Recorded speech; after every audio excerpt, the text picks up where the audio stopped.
Important characters and their relationships. So, important characters in this story are Mr. Utterson, of course, Jekyll and Hyde, and then there's Poole. Poole is the doctor's butler. He's just always been there for him, and he does whatever is asked of him by his master, which is the doctor. Um, Dr. Jekyll and Mr. Hyde turn out to be exactly one person. So, Mr. Hyde is Dr. Jekyll's alter ego. Mr. Hyde is very murderous, evil. He's very short-tempered, and he's very I guess he's described as disturbing in appearance. He's very scary looking, as opposed to Dr. Jekyll. He's a very tall, handsome man. He's successful, and he's nice and sweet, and he's always been able to just keep his cool. And then there's, did I say Poole? Mr. Utterson. Mr. Utterson is the detective, and he's just all over this case. He's trying to figure out um, this mystery, this weird case of Dr. Jekyll and Mr. Hyde. So then we have three major motifs.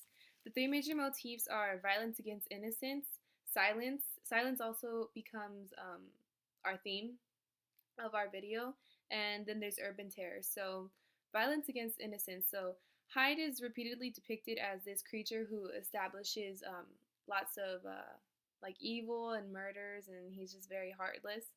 His first victim is a small child. He ends up trampling her, and he doesn't care. And his second victim is like a gentle old man. So they're innocent. They have no way of defending themselves.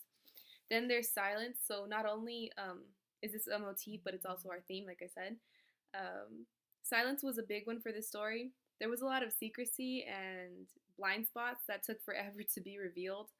And in our video, there's no talking, not only because the app that we were using wasn't able to pick up sound, but also because it's a big issue in this story. So we chose it as our theme.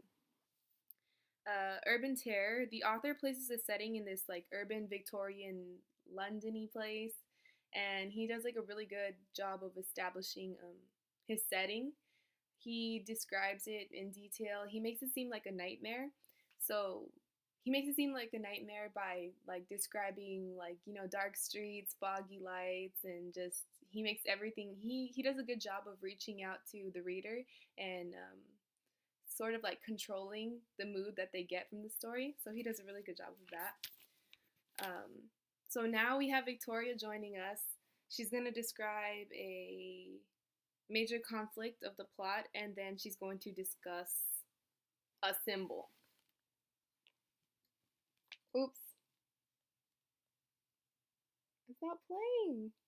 A symbol that is in the There book you go. is Mr. Hyde and his appearance. Around the time the book was written, people thought it was easy to spot a criminal if they looked scary or weird.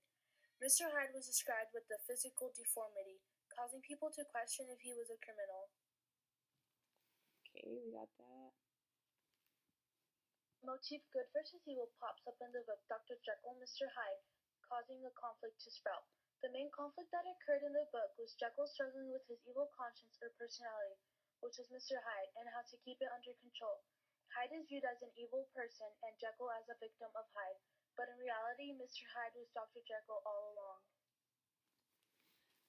So we have that, and lastly we have our overall brief plot summary. So basically, there's this man, and his name is Dr. Jekyll. He's very nice. He's a very handsome, successful person. He's he's experimenting. He's trying to destroy all human evil.